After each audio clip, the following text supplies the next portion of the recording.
It's a recording. All right. Thank you so much, Jin, for joining us on our second episode of the Environmental Science Graduate Student Podcast. Awesome. I'm really excited to be talking with you and get to know you better. And so I would like to introduce you. So you're a PhD student here at UC Riverside in environmental toxicology. Is that right? Yeah. Mhm. And you study primarily atmospheric pollutants and how they interact with the environment and with people. And today, and I'll let you introduce yourself too. I'm Win Calger. I'm the host of this talk. I'm a PhD student at UCR, and I'm in Andrew Gray's lab. And today we'll be talking about experiences and aspirations from Jin Chen. She's a first generation college student. She's graduating soon here, spring of 2021. So yeah, I'll let you introduce yourself too. Thank you, Wen. Thank you for the invitation. It was really nice, and I'm really happy to be here talking with you and sharing my experience. So, yes, I'm a graduate student in the Environmental Toxicology Graduate Program at UC Riverside, and my principal investigator is Dr. Ying-Hsuan.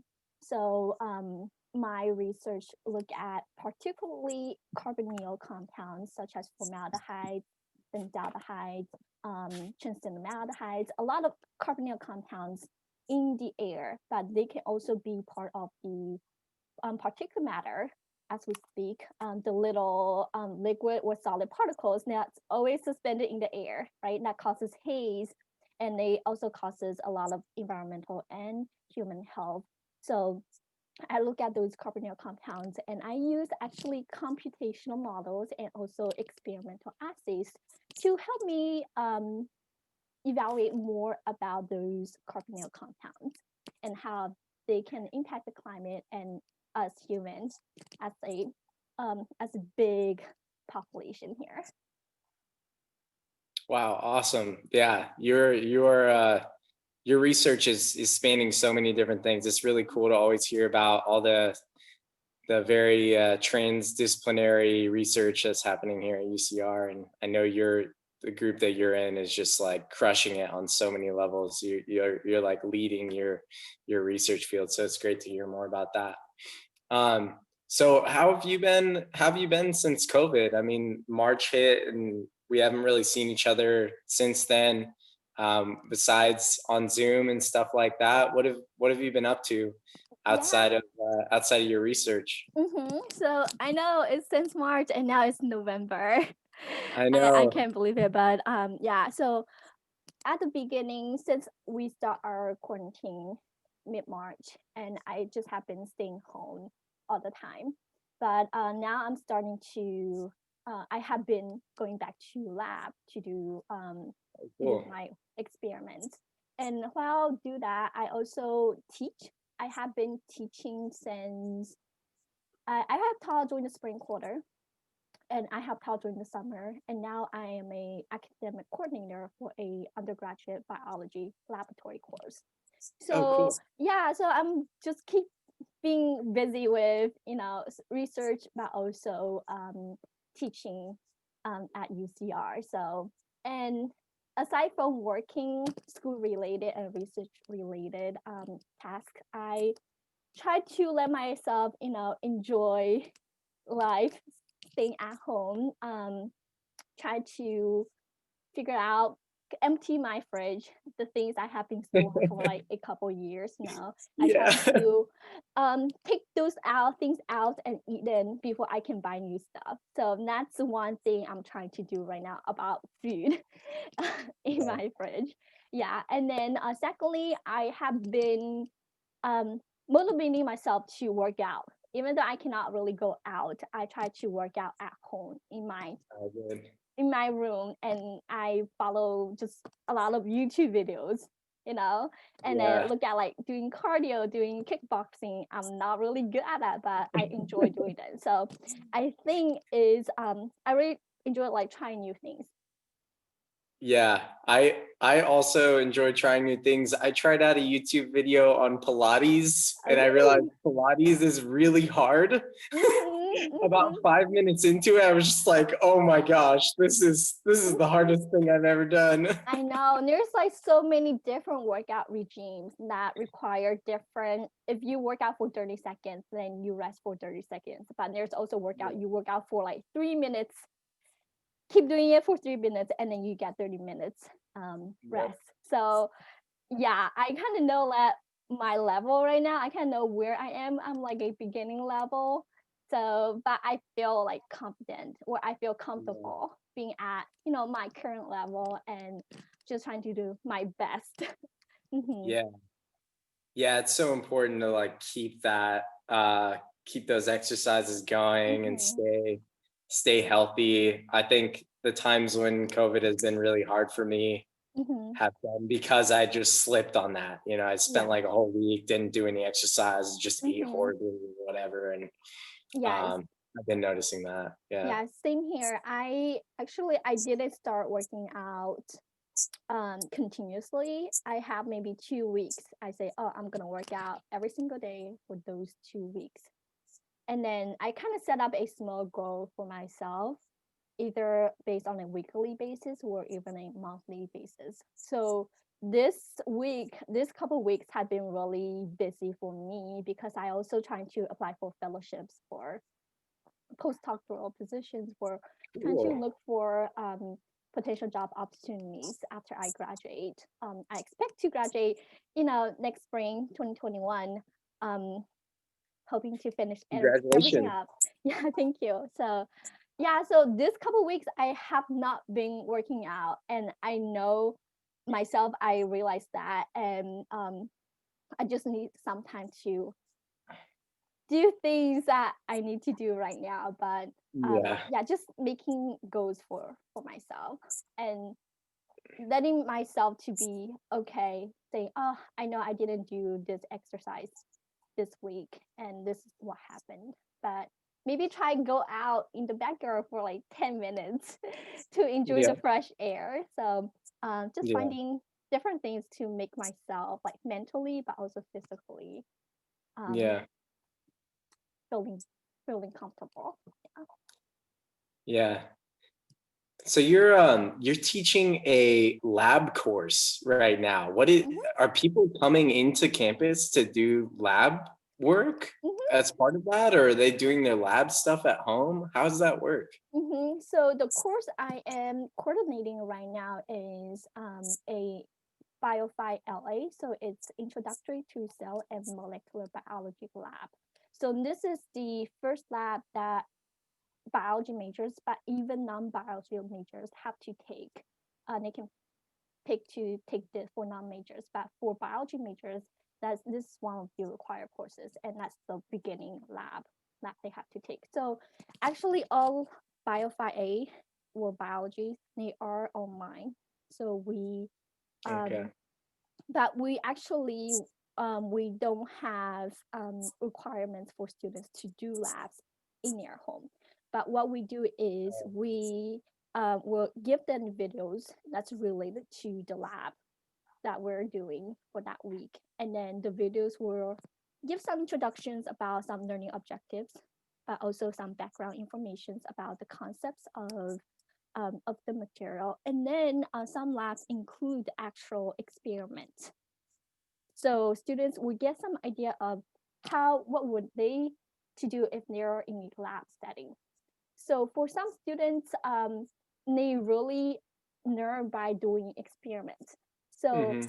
I have been sending a feedback form to students this week. I started yesterday, but I look at there were like 40 students who filled out the survey, and then I briefly look at the overall summary. Is that some students really want that interaction? We're having a instructor to make a video of the instructor doing the experiment. So some students really like that or think that kind of interaction can help them learn. But while other students feel the videos are more than enough to help them to learn. So Okay. we do see, different needs, learning needs from students, and trying to make the course better for like the next few weeks, if possible, or to think about some materials that we can improve for the future quarter, if the next quarter is online, which I believe it will be online. Yeah, it definitely seems like it with our COVID cases just still Mhm. exponentially skyrocketing. Yeah. Um, yep. Yeah. So the But course, yeah. So the course I'm coordinating right now is a course I have taught before as a teaching assistant.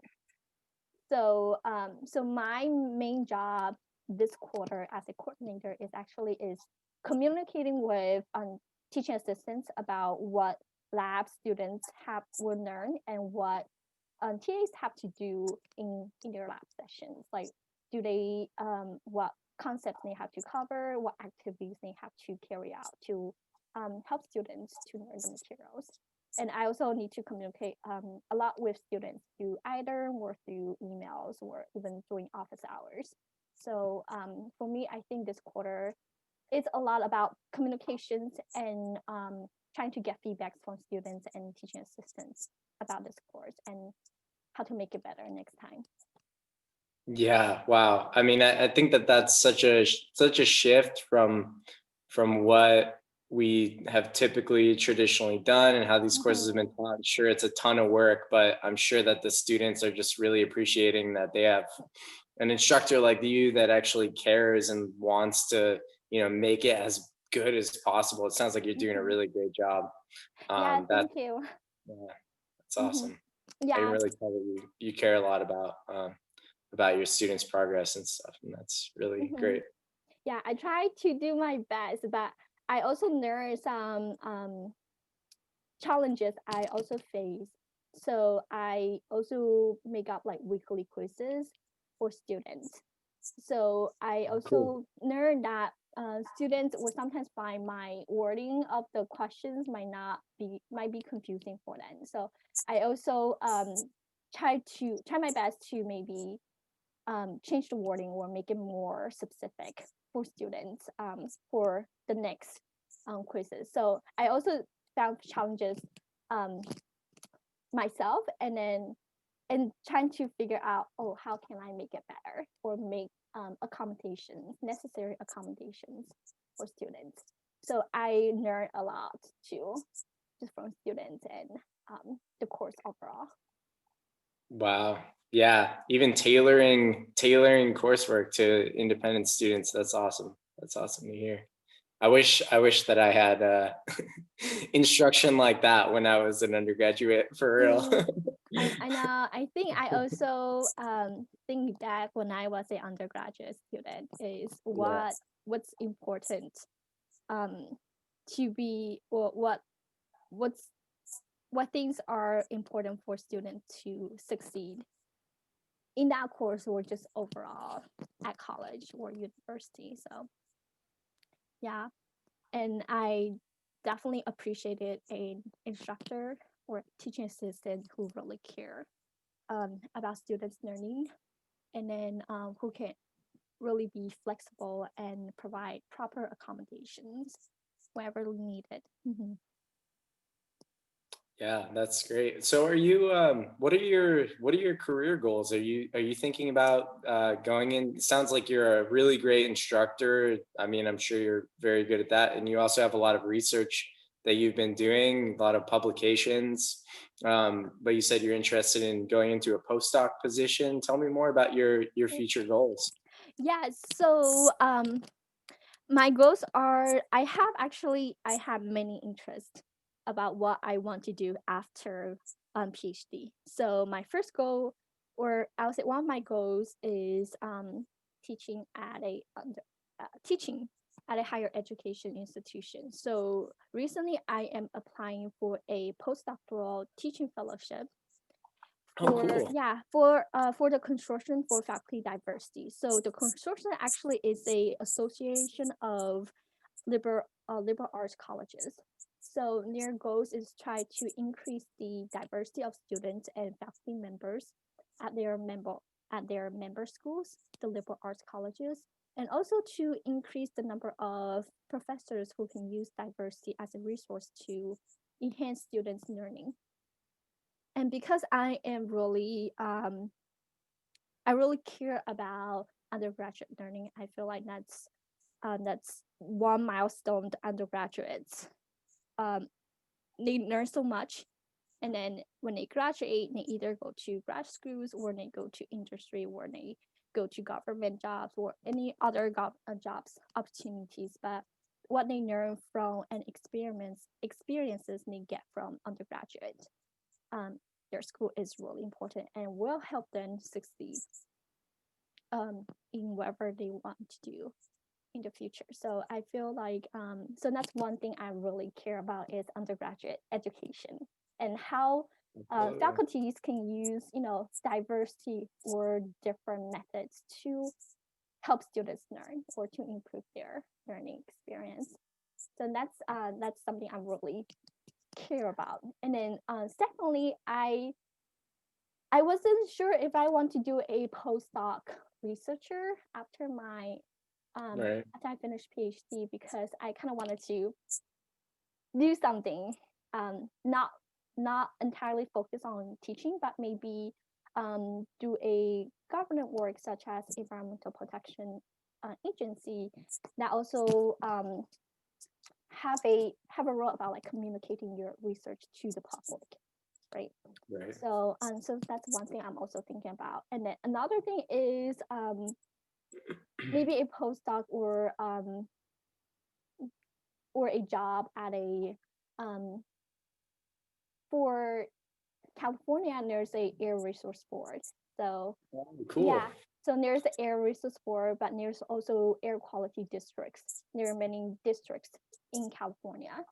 Look at air quality. Then they have departments or sections with outreach with public about what they care about the air quality in their community and what they want to improve for that for their community. So I'm really also interested about that type of work is communicating with people in their local communities and try to figure out if there are major issues about the air quality in that area and how we can together as a whole, as a big community, to come up with plans to improve air quality by maybe 5 years or 10 years.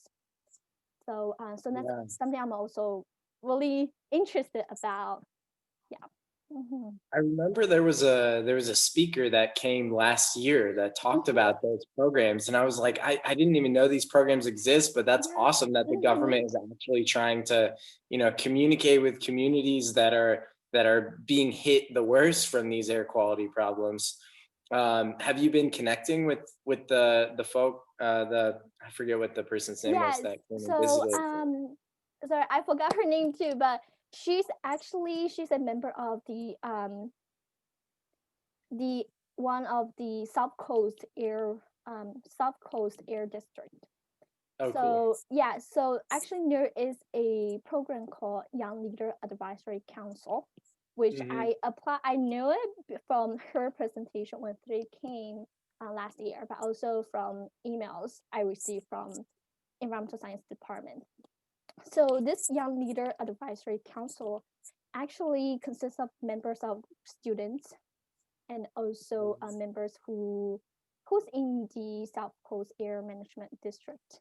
And also we have speakers coming in from Air Resource Board or from other sections to talk about plans that they're working, some projects they're working on, how to evaluating air quality in your area. So we had one workshop about air sensors, different type of air sensors and how they install it at schools, at offices, at different places in the neighborhood to test the efficiency of those air sensors, measuring different air pollutants. Yeah, so that was one workshop, and we have another workshop or presentation looking at plans to improve car engines or truck engines to reduce emissions from cars. So that's another big, because California, we receive a lot of pollutions, air pollutions from cars. So they have like big Right. plans of how to improve car engines or truck engines to reduce car emissions in the atmosphere. So learn a lot about what's going on in this community about air quality, especially at Southern California. Wow. So yeah, so it sounds like you have like three really great options, and it sounds like you're taking advantage of all of your skills to be able to figure out what the next step is. Mhm. Um, so with the pivoting back to the kind of like objective of potentially being an instructor at a liberal arts university, um, the are you thinking about staying here in California? Are you thinking about kind of like branching out? Like how are you thinking about your next move in life and where you want to go? Yes, so I really enjoy California. Me I too. like the weather. Yeah. I like how there's so many places we can go out to explore to enjoy the nature. Hmm. So I want to stay in California. However, I think one big thing that determines where I live is where my job lands. Yeah. Yeah, so I try to apply for potential jobs here at California. If I Yep. get one and I like that job, I want to stay. But if Yeah. I get a job, only get a job, let's say in New York or in other states, then I have to go there. If I Right. accept the job and I like the job, even though that place I never been there before, or I don't know much about that place, that community. But I think it's important. It's a big move, but it's a adventure, right? You always have to try things that's new. So yeah, so I think another factor that decides where I'm gonna live in the next 5, 10 years, or even more, is where my job lands. Yeah. Yeah, I feel the same way, kind of just at the whims of the dice roll of what positions Mhm. are open and which one is a good fit for me. Yeah. Mhm. Yeah, yeah, I feel the same way. Mhm. So I remember you were talking about the this diversity initiative that was going to Mhm. be part of one of the grants that you're pushing for, and I'd love to hear more about your diversity objectives in higher education, and what you'd like to see in the future of higher education in terms of improving diversity, equity, inclusion. Yes. So now a lot of colleges, universities, and higher education institutions, their if their one aim, I guess, major aim is increasing their diversity, either ethnical or racial diversity of students and faculty members. Right. And then secondly is how professors can use diversity in their classrooms Yeah. to enhance the learning of students from different backgrounds. So especially here at UCR, we actually were in a cultural environment that we see many students, faculty members, staff with diverse backgrounds, right? Right. Doesn't Yeah. our skin color, our gender, our cultural background, what Yeah. languages do we speak, our native languages, and Hmm. how our like personal experience, cultural experience, family background affect our learning, because everyone is different and many of us do learn in different ways, such as I'm a visual person. I want to see images. I want to um, Right.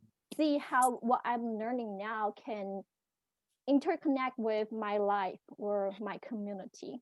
So other students might maybe more of an independent person, right? Or maybe there's some people who more want a group discussion or interaction. So um, through my teaching experiences at UCR, I do observe that people do have many needs. And as an instructor is how can you assess that students need certain methods or strategies? to help them to learn better or improve their learning experience. So as an instructor, I think it's important that you try to recognize students' needs, either through, communicating with them, have a little communication during class or even during office hours or outside of Yeah. the class, and then see how they're doing and what do they think can be improved in the class Right. generally. Yeah, so I think diversity is first is you have to recognize the diversity of people, and Right. then secondly, you need to know that people have many different needs. So you Right. have to know that, but also take actions to Yeah. implement accommodations or changes about your course or course materials or your teaching strategies to better students' learning. So, um, so that's what diversity means to me in regards to education in higher education institutions. I love that vision, because I think so often we kind of fall back to the status quo. It's like, Mm-hmm. well, this works for most people. Mm-hmm. Most of the people are getting along just fine. And why can't we just be colorblind to the situation? Why can't we just say, like, hey, this race has nothing to do with higher education? But you bring up such a great point that um, everybody, due to their ethnicity, race, background, gender background, all of these things, um, they're going to have unique needs that Correct. have to be met so that they can achieve their highest potential in Correct. life. I just think that's an awesome. I'm looking forward to seeing that be part of the conversation in higher education. Thank you so much. I Mm-hmm. hope that you're really successful in getting forward with your fellowship and everything, and starting to push forward some of these. I don't see them happening enough today, but I would love to see them happening a lot more. Correct. Same here. I think we all learn a lot of things new, and there's just so many going on in society. But I think it's how we, especially for classroom settings, is how can we bring in real life experiences and how what we learn can actually benefit our academic or career goals. So I really, I hope I get the fellowship. Um, if not, I'll try apply again or try different fellowships. There's gotta be one that works, right? One of them will stick for sure. Mhm. Yeah. Someone with your talents and skills, you'll probably get multiple offers. Yeah. Thank you for that. I know it's actually a lot of fellowships are really competitive. I do that see that, and also depending on the fundings from specific institution. So I'm just doing my best, but I also found I also need help from like advisors or lab mates or or mentors from schools to help me succeed with my application. One could be how to write a effective cover letter. So actually, I joined a workshop last 2 weeks about writing an effective cover letter, Yeah, and seeking help about like having a friend to read my statements and yeah, to see if there's anything I can improve. So I I do feel myself I also need a lot of help and a lot of mentorship, but I'm yeah. just trying to improve what I'm not doing well at before, and then just trying to improve myself. Yeah. Yeah, you're reminding me. I'm also graduating next year in the summer. I need to start getting on some of this Oh my stuff. gosh, I know. I feel the pressure. It's oh my god, you're about to graduate. I Yeah. know. Oh Time no. flies really What do I fast. do? Yeah. I can't believe it. I was like talking about that with my roommate yesterday. I was like, oh my god, can you believe I'm already fifth year and about to finish Yep. within 6 months? And oh my god, a lot of Yeah, pressure and stress. that's right. Mhm. Yeah. Well, we'll get through it. Okay, I saw there was a 10-minute warning on Zoom, I so hopefully we don't get know. disconnected. Time flies when you're having fun. Um, but one last thing I wanted to touch on too is that I know you're a first generation student at UCR, and I would love to Mhm. hear your personal experience coming into academia and achieving all the way to the PhD as a first generation student. So I will talk a little bit about my undergraduate background. So I earned a Bachelor of Science in Environmental Sciences at Stockton University in New Jersey. I live in New Jersey before with my family. Yes. So where I major in environmental science because I took a class in high school about environmental science, and I never thought about how environment or how human can impact environment and how environment can impact human life. So I really wanted to learn more about that. So I majored in environmental sciences at Stockton, and I think college is really it's a great place for students to learn different things, and you don't have to major in one. I also minor in chemistry, so chemistry is a big thing in environmental science too. You want to know how um, things transport to how different reactions, how particles are formed per se. So chemistry is a big um, fundamental in environmental science, so I also major in chemistry. So yeah, but I think I one big thing is the mentorship I get from um, at a college as a first generation student is a lot of things I don't know what a college life is. My parents never attended college life, so Right. we don't have this type of communications.